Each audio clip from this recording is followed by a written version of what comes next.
Breaking news చూస్తున్నాం. తన కుటుంబంపై నమోదైన భూ కబ్జా కేసుపై తమ్మినేని సీతారాం స్పందించారు. తాను ఎప్పుడూ చట్టవిరుద్ధమైన పనులను ప్రోత్సహించలేదని, భూమి కొనుగోలులో ఎలాంటి అక్రమాలకు పాల్పడలేదని తమ్మినేని అన్నారు. లీగల్ గా అన్ని పరిశీలించాకే రిజిస్ట్రేషన్ జరిగిందని చెప్పుకొచ్చారు. భూ వివాదం తెలిసాక సివిల్ కోర్టును ఆశ్రయించామని, ఈ వ్యవహారంలో తాము కూడా బాధితులమేనని తమ్మినేని తెలిపారు. ఈ కేసులో మా వాదనలు కోర్టుకు విన్నవిస్తామని, దర్యాప్తునకు పూర్తిగా సహకరిస్తామని స్పష్టం చేశారు. చట్టం ఏ నిర్ణయం తీసుకున్నా గౌరవిస్తామని అన్నారు. నమస్కారం. మీడియా మిత్రులందరికీ నమస్కారం. గత కొద్ది రోజులుగా నా కుటుంబ సభ్యుల పేర్లను ప్రస్తావిస్తూ ఒక భూ వ్యవహారానికి సంబంధించి అనేక వార్తలు ప్రచారాలు జరుగుతున్నాయి. ఈ నేపథ్యంలో ప్రజలకు వాస్తవ పరిస్థితులను తెలియజేయడం నా బాధ్యతగా భావించి మీ ముందుకు వచ్చాను. ముందుగా నేను ఒక విషయం చాలా స్పష్టంగా చెప్పాలనుకుంటున్నాను. చట్టాన్ని గౌరవించే వ్యక్తిగా, ప్రజా జీవితంలో ఎన్నో సంవత్సరాలు పనిచేసిన వ్యక్తిగా నేను ఎప్పుడూ చట్టవిరుద్ధమైన పనిని ప్రోత్సహించలేదు. ప్రజల విశ్వాసమే నా బలం.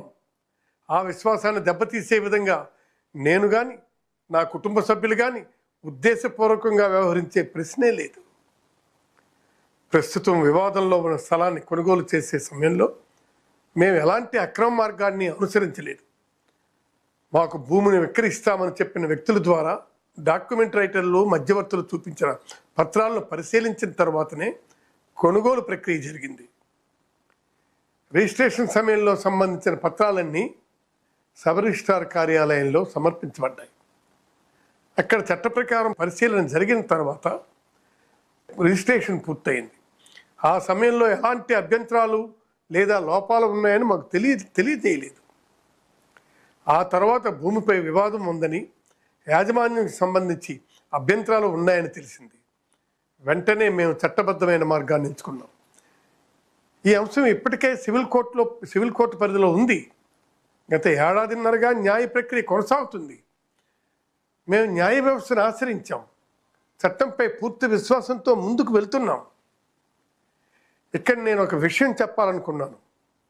ఒకవేళ ఈ వ్యవహారంలో భూ యజమాని కూడా మోసపోయి ఉంటే నిజంగా బాధాకరం. అదే సమయంలో మేము కూడా చట్టబద్ధమైన ప్రక్రియ ద్వారా డబ్బు చెల్లించి కొనుగోలు చేసిన వ్యక్తులము. అందువల్ల ఈ వివాదంలో మేము కూడా బాధితులమేనని మా అభిప్రాయం.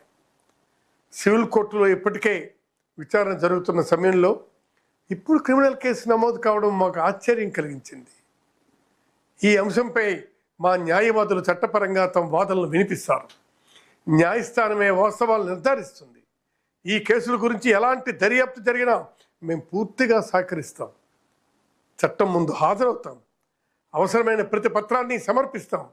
నిజం ఎప్పటికైనా బట్టబయలవుతుంది, బయటపడుతుంది. నమ్మకం మాకుంది. రాజకీయ జీవితంలో నేను ఎన్నో ఒడిదుడుకులు చూశాను, విమర్శలు కూడా ఎదుర్కొన్నాను. కానీ వ్యక్తిగతంగా ఎవరికి అన్యాయం చేయాలనే ఆలోచన నాకు ఎప్పుడూ లేదు. ఆ ఆలోచనే రాదు.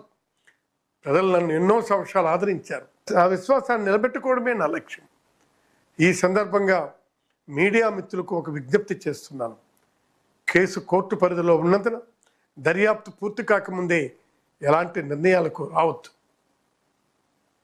అన్ని కోణాలను ప్రజల ముందుకు తీసుకురావాలని కోరుతున్నాను. నేను చివరిగా ప్రజలకు ఒక్కటే చెప్పాలనుకుంటున్నాను. నాకు భారత రాజ్యాంగంపై, న్యాయ వ్యవస్థపై పూర్తి నమ్మకం ఉంది. నిజం మా వైపు అంటే న్యాయం తప్పకుండా జరుగుతుంది. చట్టం ఏ నిర్ణయం తీసుకున్నా దాన్ని గౌరవిస్తాం. మీ అందరికీ మీ తమ్మినేని సీతారాం. నమస్కారం. మీడియా మిత్రులందరికీ నమస్కారం. గత కొద్ది రోజులుగా నా కుటుంబ సభ్యుల పేర్లను ప్రస్తావిస్తూ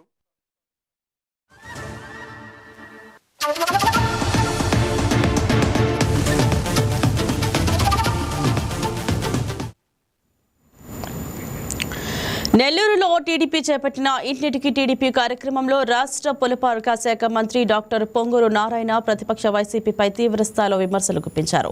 గత ప్రభుత్వ హయాంలో ఒక్క డీఎస్సీ కూడా నిర్వహించకుండా నిరుద్యోగులను మోసం చేశారని మంత్రి ఆరోపించారు. చంద్రబాబు నేతృత్వంలోని కూటమి ప్రభుత్వం 16,000 ఉపాధ్యాయ పోస్టులతో మెగా డీఎస్సీ నిర్వహిస్తే దానిపై కూడా అనవసర రాజకీయాలు చేస్తున్నారని మంత్రి నారాయణ మండిపడ్డారు. నెల్లూరు అభివృద్ధి కోసం చేపట్టిన ప్రతి కార్యక్రమాన్ని వైసీపీ విమర్శించిందని, చెట్ల పెంపకం నుంచి వీఆర్సీల అభివృద్ధి, విద్యార్థులకు సైకిళ్ల పంపిణీ వరకు అన్నిటికీ అవినీతి రంగు పులిమేందుకు ప్రయత్నించిందని విమర్శించారు. మరోవైపు కూటమి ప్రభుత్వం ఎన్నికల హామీలలో అమలులో ముందుకెళ్తోందన్నారు. ఎన్టీఆర్ భరోసా పెన్షన్లు, తల్లికి వందనం, దీపం 2, ఉచిత బస్సు ప్రయాణం, రైతులకు అన్నదాత సుఖీభవ, ఆటో డ్రైవర్లకు ఆర్థిక సాయం వంటి సంక్షేమ పథకాలను ప్రజలకు వివరిస్తున్నామని తెలిపారు. యువనేత నారా లోకేష్ కృషితో రాష్ట్రానికి భారీ పెట్టుబడులు వస్తున్నాయని, రాబోయే 2 ఏళ్లలో పెద్ద ఎత్తున ఉద్యోగ అవకాశాలు కల్పించే దిశగా ప్రభుత్వం పనిచేస్తోందని మంత్రి నారాయణ స్పష్టం చేశారు.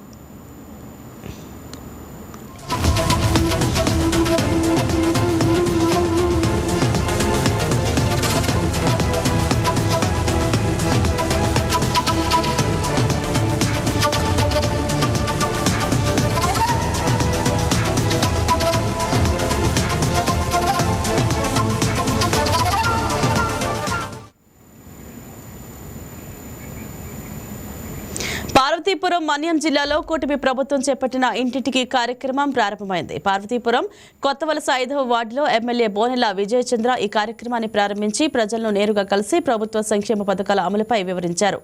రాష్ట్రంలో కూటమి ప్రభుత్వం ఏర్పడిన 2 ఏళ్లలో అనేక సంక్షేమ అభివృద్ధి కార్యక్రమాలను అమలు చేసి ప్రజల విశ్వాసాన్ని సంపాదించిందని ఆయన పేర్కొన్నారు. ప్రస్తుతం ఇంటింటికి వెళ్తుంటే ప్రభుత్వ పథకాల లబ్ధితో ప్రజల ముఖాల్లో ఆనందం కనిపిస్తోందని, ప్రజా సంక్షేమం, సమగ్ర అభివృద్ధి ప్రభుత్వ ప్రధాన లక్ష్యమని ఎమ్మెల్యే విజయచంద్ర స్పష్టం చేశారు.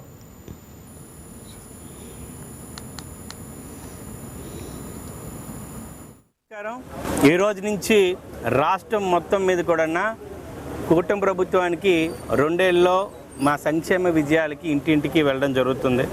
ఈరోజు మీరందరూ కూడా ప్రత్యక్ష సాక్షి. ఇంటింటికి తలుపు తట్టి అడుగుతున్నప్పుడల్లా వాళ్ళు చెప్తున్నప్పుడు మాకు మా అత్తగారికి పెన్షన్ వస్తుంది, మా పిల్లలకి తల్లికి 100 ముగ్గురికి డబ్బులు వచ్చున్నాయి, మా పొలం ఉంది, పొలానికి 20,000 తీసుకున్నాం, మనం 7,000 తీసుకున్నాం, 3 గ్యాస్ సిలిండర్లు వచ్చాయి మా అందరికీ కూడా, మా ఇంట్లో ఆడవాళ్ళందరూ కూడా ఉచితంగా బస్సు ప్రయాణం చేయడం గలుగుతున్నాం. ఇవి చెప్తున్నప్పుడు చాలా సంతోషంగా ఉంది. వాళ్ళు వేరే ఊరు ప్రయాణం చేస్తున్నప్పుడు ఆకలేసినప్పుడు ప్రతి కాంప్లెక్స్ దగ్గర మా అన్నా క్యాంటీన్ ఉంది, 5 రూపాయలకే భోజనం చేయగలుగుతున్నాం అని చెప్పిన విషయాలు. కొన్ని మత్స్యకారులు కలిసినప్పుడు మాకు 20,000 ఇచ్చున్నారండి అని, ఆటో డ్రైవర్ని కలిసినప్పుడు నాకు ప్రతి సంవత్సరం 15,000 ఇచ్చారు, లాస్ట్ ఇయర్, ఈ సంవత్సరం కూడా 15,000 ఇవ్వడం జరుగుతుంది. అంటే కూటమి ప్రభుత్వం ప్రతి సామాజిక వర్గాన్ని టచ్ చేసింది. ప్రతి ఒక్క ఏజ్లో ఉన్నప్పుడు అవ్వని, ఒక యువకుడిని, ఒక చిన్నపిల్లల్ని, ఒక మహిళని, ఒక తల్లిని, ప్రతి ఒక్కరిని గుర్తుపెట్టుకుంది. ఎందుకంటే రాష్ట్రం మొన్న అందరూ కూడా కూటమి వైపు నిలబడ్డారు. ఆ నిలబడిన దానికి ఎంత ఇచ్చినా తక్కువే. అందుకే సంక్షేమం ఒకవైపు చేస్తున్నాం, అభివృద్ధి కూడా అంత ఎత్తుగా చేస్తున్నాం. అందులో భాగంగానే ఉత్తరాంధ్రకి ప్రగతి రథంలో తీసుకెళ్ళడం జరిగింది. ఎప్పుడూ లేదు చరిత్రలో. తిరిగి మన రైల్వే జోన్ తీసుకురావడం జరిగింది. స్టీల్ ప్లాంట్ని ప్రైవేటీకరణ నుంచి ఆపడం జరిగింది. అలాగే కొత్తగా మనకి నిషాన్ స్టీల్ ప్లాంట్ కూడా తీసుకురావడం జరిగింది. ఒక గూగుల్ డేటా సెంటర్ తీసుకురావడం జరిగింది. అంటే ఒకటి కాగ్నిజెంట్ కానీ, టీసీఎస్ కానీ, యాక్సెంచర్ కానీ, ఇన్ఫోసిస్ కానీ ప్రతి ఒక్క కంపెనీని విశాఖపట్నం తీసుకురావడంలో ప్రభుత్వం సఫలీకృతం అయ్యింది. ఆర్థిక రాజధానిగా తీర్చిదిద్దానని మట్టి మాటలు చెప్పలేదు. ఖచ్చితంగా విశాఖపట్నం అనేది రాబోయే తరాలకి ఇది ఒక ముంబై నగరాన్ని దీటైన నగరంగా తయారు చేయాలనే ఉద్దేశంతోనే ప్రభుత్వం ముందడుగేస్తుంది. సంక్షేమం ఇచ్చాం, అభివృద్ధి కూడా చేసాం. ఇప్పటి వరకు 10 లక్షల ఉద్యోగాల్ని ప్రభుత్వ, ప్రైవేట్, డైరెక్ట్గా, ఇండైరెక్ట్గా ఉద్యోగాలు ఇవ్వడం జరిగింది. రాబోయే తరాలకు కూడా ఇవ్వాల్సిన 20,000 ఉద్యోగాలని మేము అనుకున్న 3 సంవత్సరాల్లోనే, 5 సంవత్సరాల్లోనే ఇస్తామనుకున్న 3 సంవత్సరాల్లోనే ఉద్యోగాలు ఇచ్చే బాధ్యత ప్రభుత్వం తీసుకుంది. ఎప్పుడు లేని విధంగా ఏ రాష్ట్రానికి అసాధ్యం అనిపించుకున్నారు మన నారా లోకేష్ గారు. ప్రతి రాష్ట్రానికి కష్టమైంది ఎంత పెట్టుబడులు తీసుకురావడం. కొత్తగా ఏర్పడిన రాష్ట్రానికి 28 లక్షల కోట్లని మన రాష్ట్రానికి పెట్టుబడిగా తీసుకురావడం అనేది మీరందరూ గమనించాల్సిన విషయం.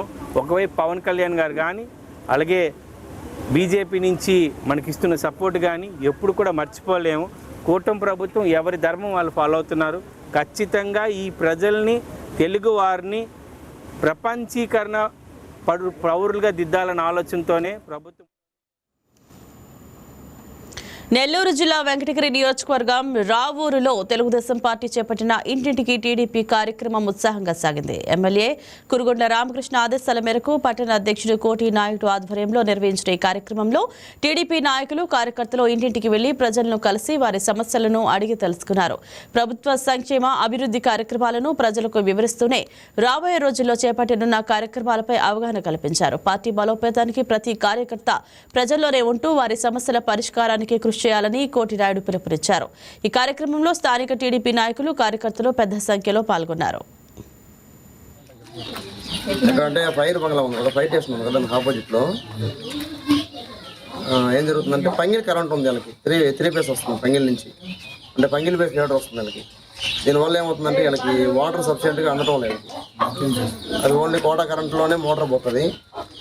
8 గంటలు 9 గంటలు మోటార్ పోవడం వల్ల వీళ్ళందరూ సఫిషియెంట్గా పనులు పోవాలి, అదే టైంలో ఉండి పట్టుకోవాల్సి వస్తుంది మీరు వాటర్ని. దాని కొంచెం మనం ఇంత రాపు టౌన్లో ఉండి పంగిల్ కరెంట్ ఎందుకు మనకి, ఈ ఊర్లో కరెంట్ ఏదన్నా మీరు మార్పిస్తే కొంచెం నీట్గా ఉంటుంది అందరికి.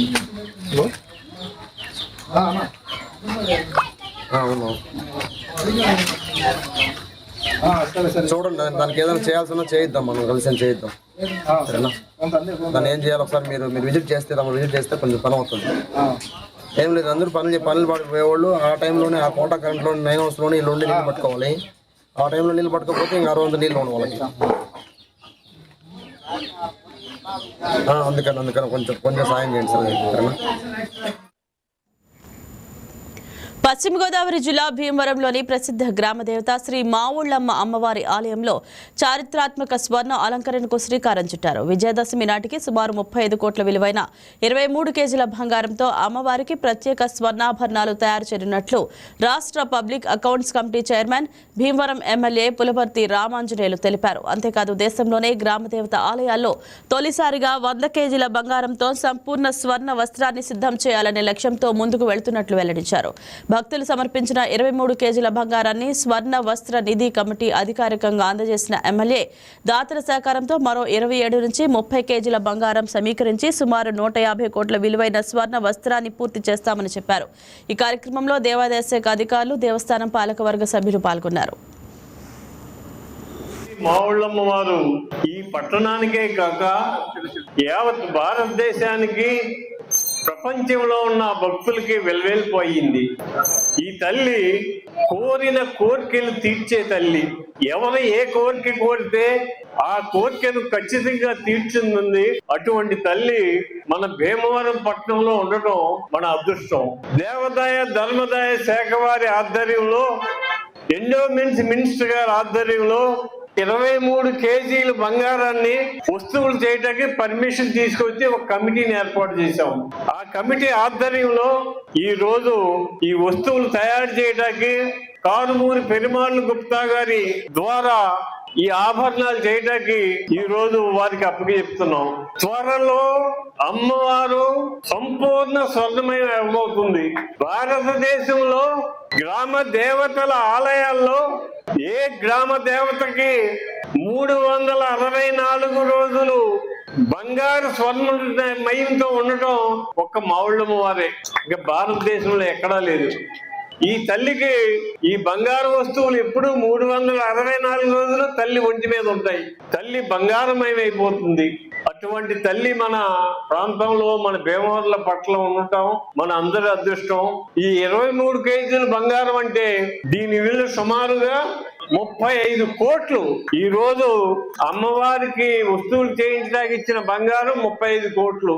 అంటే అమ్మవారు సుమారుగా 100 కేజీల బంగారంతో వెలసిల్లుతుంది. 100 కేజీల బంగారం అంటే ఇప్పుడు వాల్యూ ప్రకారం 150 కోట్లు. అమ్మవారికి ఆ తల్లి అనుగ్రహంతో, ఆ తల్లి ఆదేశాలతో మా నోటితోటి ఈ మాట అనిపించింది. ఆ మాట ఫలితమే ఈ రోజు 150 కోట్ల రూపాయల ఆస్తిపరులైంది. భీమవరం గ్రామ దేవత 150 కోట్ల విలువైన బంగారంతో నిత్యము కలకల్లాడుతుందంటే ఇది ఆంధ్ర రాష్ట్రంలోనూ భారతదేశంలోనూ ఎక్కడా లేదు.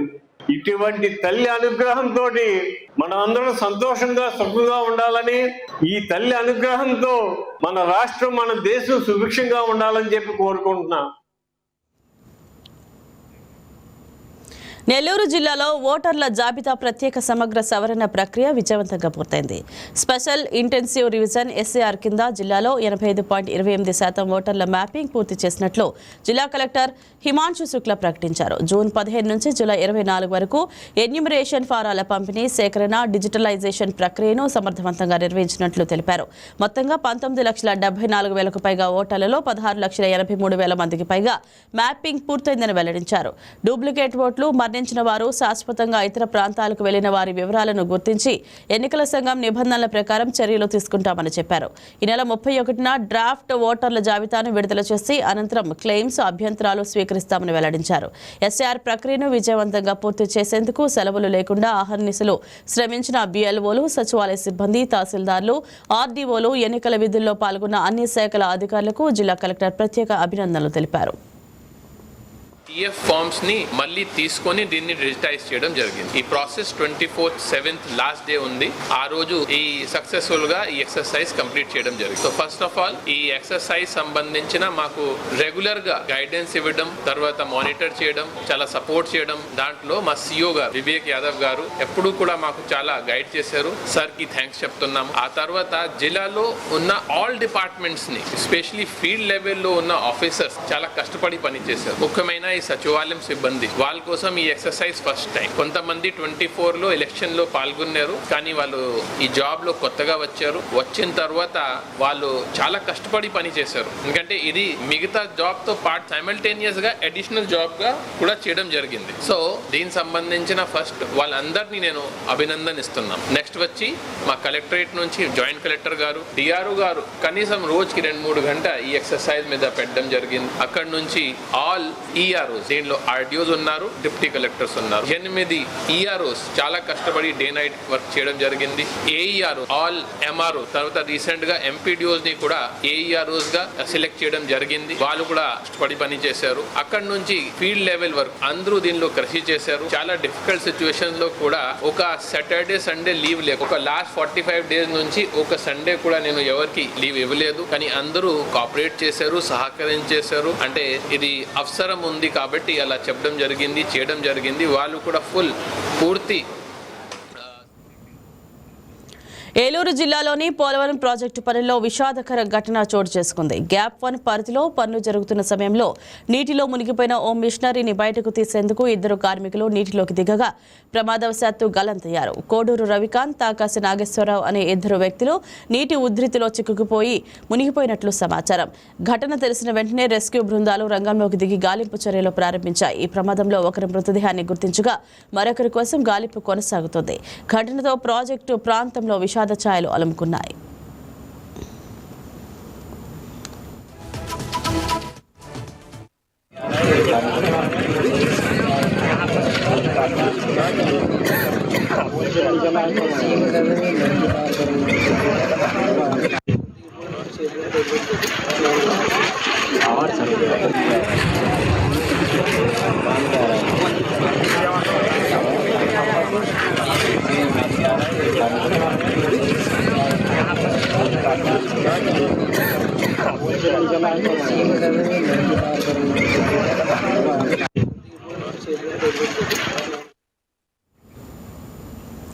$50,000 అప్పు వ్యవహారం భూ వివాదానికి దారితీసిన ఘటన అంబేద్కర్ కోనసీమ జిల్లాలో జరిగింది. రామచంద్రపురానికి చెందిన వ్యక్తి 5 సెంట్ల భూమిని అక్రమంగా కబ్జా చేసేందుకు ప్రయత్నిస్తున్నారని ఆరోపిస్తూ జిల్లా కలెక్టర్ మహేష్ కుమార్ కు ఫిర్యాదు చేశారు. అప్పు తీసుకునే సమయంలో ఖాళీ పేపర్పై తీసుకున్న సంతకాన్ని దుర్వినియోగం చేసి భూమిని ఆక్రమించుకున్నారని బాధితుడు ఆవేదన వ్యక్తం చేశారు. అప్పు మొత్తాన్ని తిరిగి చెల్లించేందుకు వెళ్లినా తనను వేధింపులకు గురి చేస్తున్నారని ఆరోపించారు. బలభద్రుని వెంకటేశ్వరరావు అండి, మేము వయసులో అండి. మీకు ఏదైనా తేడా ఉంటే నన్నైనా ఏదైనా చేయించండి, తప్పు లేదండి. నున్న సూరిబాబు అండి, నున్న సూరిబాబు సుంకర చిన్నకాపునండి. ఆ ఊరు ప్రెసిడెంట్ అండి, ఉట్రమిల్లి అండి. స్థలం మాదండి, ఈవేళ కాదండి, 150 సంవత్సరాల నుంచి ఉన్నదండి. అది మా తాతల నాడు ఆస్తి అండి. అది ఎవరు కూడా డాక్యుమెంట్స్ అన్ని మా దగ్గర ఉన్నాయండి. మేము కానీ మా పిల్లలు కానీ మేము ఎవరం కూడా రిజిస్ట్రేషన్ కానీ ఏం చేయలేదండి. స్థలంలో కూర్చునండి కొట్టేయడం, ప్లస్ మళ్ళీ ఏదైనా పెడుతుంటే ఈ స్థలం మాకు అమ్మేసాడు, 3 లక్షలు 5 లక్షల రూపాయలు ఇచ్చాము, 3 లక్షల రూపాయలు ఇచ్చేసాము, ఇంకా మిగతా 2 లక్షల రూపాయలు ఇచ్చేసి రిజిస్ట్రేషన్ చేయించుకోమంటే చేయించుకోవట్లేదని చెప్పి పట్టుకుని వస్తున్నాడండి పేపర్లో. ఏదైనా మాట్లాడుతుంటే హైకోర్టు నుంచి మాకు స్టే వచ్చేసింది అంటున్నాడండి. పోనీ ఆ పేపర్ ఇవ్వయ్యా అంటే ఇవ్వట్లేదండి. ఈ విషయం మీద మేము ఎవరి దగ్గరికి వెళ్ళినా న్యాయం జరగట్లేదండి. అందు గురించే సార్ పైకి వెళ్దామని చెప్పేసి మేము రిక్వెస్ట్ కోరుకుంటున్నాం సార్. మా స్థలం మాకు అప్పచెప్పమని కోరుకుంటున్నాం సార్. కానీ ఈ దీని గురించి కదండి, ఇంకా చాలా మంది ఉన్నారండి మమ్మల్ని ఇబ్బంది పెట్టేస్తున్నారండి. ఇది చెప్పలేని విషయాలు సార్. నా ఎందు దయించి ఈ పోస్ట్ కూడా ట్విట్టర్లో కూడా పెట్టామండి. నారా లోకేష్ గారికి పెట్టామండి, పవన్ కళ్యాణ్ గారికి పెట్టామండి. కొద్దిగా యాక్సెప్ట్ చేసి కొద్దిగా నా ఎందు దయించి వాళ్ళ దగ్గరికి వెళ్ళేలా చేయండి సార్. ఇంచేదంటే చాలా ఉన్నాయండి, చెప్పుకోలేని నిన్న ఉన్నాయండి. అవన్నీ వారితో చెప్పుకోవాలండి. నేను వారే తీరుస్తారండి, ఎవరు తీర్చరండి. ఇంకా ఈ రోజున మేము మొత్తం అందరూ 8 ఏళ్ల బాలికపై 16 ఏళ్ల బాలుడు లైంగిక దాడికి పాల్పడ్డాడనే ఆరోపణలతో ప్రకాశం జిల్లా చీమకుర్తి పోలీసులు పోక్సో కేసు నమోదు చేశారు. బాధిత చిన్నారిని వైద్య పరీక్షల కోసం ఒంగోలు ప్రభుత్వ ఆసుపత్రికి తరలించారు. కేసు పెట్టినందుకు నిందితుడి కుటుంబ సభ్యులు తమను చంపేస్తామని బెదిరిస్తున్నారని బాలికామమ్మ ఆరోపించారు. తమ కుటుంబానికి ప్రాణహాని ఉందని, వెంటనే పోలీసు రక్షణ కల్పించాలని ఆమె పోలీసులకు విజ్ఞప్తి చేశారు. సాయిశ్రీ నా కూతురికి కొడుకు 12 సంవత్సరాలు, కూతురికి 7 సంవత్సరాలు. ఆ అమ్మాయి ఆడుకోవటానికి పోయింది. ఆ అమ్మాయి ఆడుకొని పోయిన అమ్మాయిని మా ఇంటి దగ్గర 16 ఏళ్ళ వయసు పిల్లవాడు ఆ అమ్మాయిని బండి మీద ఎక్కించుకొని బలత్కారంగా తీసుకొని వెళ్ళాడు. ఎక్కడికి వెళ్ళావు ఏందమ్మని ఏడ్చుకుంటే ఆ అమ్మాయి రాగా ఎక్కడికి వెళ్ళావు ఏందమ్మని అంటే, ఆ అన్నయ్య తోటి నువ్వు పెరుగు ప్యాకెట్ పంపించావంట కదా, నన్ను బలత్కారంగా బైక్ ఎక్కించుకొని తీసుకొని వెళ్ళాడు. పొలాల మీద తీసుకొని వెళ్తే ఎక్కడ ఏందమ్మంటే పొలాల మీద కానీ అన్నాడు. అనగానే ఏందమ్మా ఏం చేశాడు ఏంటంటే, అమ్మ ఏడుస్తా భయపడతా కంగారుతోటి నన్ను ఇట్లా చేశాడమ్మని చెప్పి ఆ అమ్మాయి అంతా మాకు చెప్పింది. మేము ఎక్కడ ఏం కాల్ చేయకుండా సీఏ దగ్గరికి వెళ్ళాము. సీఏ గారు కేసు కట్టాడు. కేసు కట్టంగా వాళ్ళ ఇంటి మీద ఆ అబ్బాయి వాళ్ళ తల్లిదండ్రులు మమ్మల్ని వచ్చి మా మీద చంపుతాము, కొడతాము, చెందుతామని మాతోటి భయంకరంగా మాకు బెదిరిస్తా ఉన్నారు. మాకు భయం వేసి సీఏ గారితో మేము మాట్లాడంగా వాళ్ళు వచ్చేసి మమ్మల్ని ఎంతో భయపెట్టి కంగారు పెట్టేటప్పటికి సీఏ గారు మాకు రక్షణ కలిగి ఇవ్వండి అయ్యా అని మేము ప్రాణ భిక్షతో మేము అడుగుతున్నాము. మీకు మీడియా వాళ్ళు మీరు సీఏ గారు మాకు ప్రాణ రక్షణ మాకు పెట్టండి. ఇప్పుడు అమ్మాయికి రిమ్స్ లో అయితే ఉన్నది, అమ్మాయికి ట్రీట్మెంట్ జరుగుతున్నది, అన్ని జరుగుతున్నాయి. సీఏ గారు ఫైల్ చేశారు కాబట్టి మా బిడ్డకు మాత్రం మాకు రక్షణ కలిగింది. వాళ్ళు గతంలో కూడా గంజాయి ఇతర పిల్లలను కూడా పాలెంలో కుర్ర పిల్లలను కూడా చాలా అక్రమంగా, చాలా దౌర్జన్యంగా చాలా చేశారు. వాళ్ళు ఎంతో అల్లాడిపోతా ఉన్నారు. ఆ తల్లులు చెప్పుకోలేక వాళ్ళ నోటి దురు కోసం, వాళ్ళ నోటి భయం కోసం వాళ్ళు భయపడి ఎవరిని ఏమీ అనలేక భయపడుతున్నారు. ఈ జరిగిన సన్నివేశం మాకు జరిగింది, ఇంకొక తల్లులకు కూడా ఈ అన్యాయం జరగకూడదని కోరుకుంటూ నేను మనవి చేసుకుంటున్నాను. మాకు ప్రాణ రక్షణ మాకు కావాలి. సీఏ గారు మాకు రక్షణ కల్పించాలి. ఎస్టీవీ అప్డేట్స్ చూస్తూనే ఉండండి. వైకే టీవీ, తెలుగువారి గుండె చప్పుడు. బంగారం బ్యాంకులో ఉంటే అది మీ అప్పు, అదే శివ గోల్డ్ కంపెనీకి తీసుకొస్తే అది మీ పెట్టుబడి. తాకట్లో ఉన్న మీ బంగారాన్ని మేము విడిపించి ఈ రోజు మార్కెట్ ధర కొని స్పాట్లో మీ నగదు మీకు అందిస్తాం. ప్రతి నెల వడ్డీలు కట్టడం లాభమా లేదా ఇలా చేయడం లాభమా మీరే ఆలోచించుకోండి. శివ గోల్డ్ కంపెనీ, అప్పులేని ఆనందకరమైన రేపటికి సరికొత్త మార్గం. జస్ట్ ఒక కాల్ చేయండి. తాకట్లో ఉన్న మీ బంగారాన్ని విడిపించి ఈ రోజు మార్కెట్ రేట్కే కొనబడును.